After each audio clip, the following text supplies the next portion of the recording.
പിതാവിന്റെയും പുത്രന്റെയും പരിശുദ്ധാത്മാവിന്റെയും നാമത്തിൽ ആമേൻ. കഴിഞ്ഞ ദിവസം നാം ഉണ്ണിയേശുവിന്റെ ജനനത്തെയും പരിശുദ്ധ അമ്മയുടെ വിനയത്തെയും കുറിച്ച് കേട്ടു.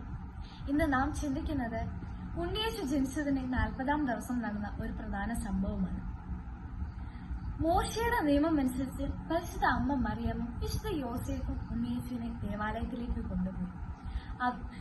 ദൈവപുത്രന്റെ അമ്മയായിരുന്നിട്ടും പരിശുദ്ധ അമ്മ ദൈവത്തിന്റെ നിയമങ്ങളെ വിശ്വസ്തയോടും എളിമയോടും കൂടി അനുസരിച്ചു.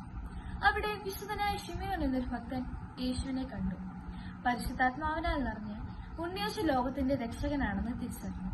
ദൈവത്തെ സ്തുതിച്ചുകൊണ്ട് പറഞ്ഞു, ജാതികൾക്ക് വെളിപ്പെടുവാനുള്ള പ്രകാശം നിന്റെ ജനമായ ഇസ്രായേലിന്റെ മഹത്വമായി നീ സകല ജാതികളുടെ മുമ്പിൽ ഒരുക്കിയിരിക്കുന്ന നിന്റെ രക്ഷയെ എന്റെ കണ്ണ് കണ്ടുവല്ലോ.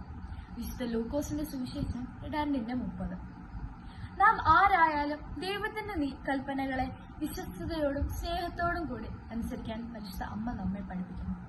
പരിശുദ്ധ അമ്മ ചെയ്തതുപോലെ നമുക്കും ദൈവവചനം അനുസരിച്ച് ജീവിക്കുകയും നമ്മുടെ ജീവിതത്തെ ദൈവത്തിന് സമർപ്പിക്കുകയും ചെയ്യാം.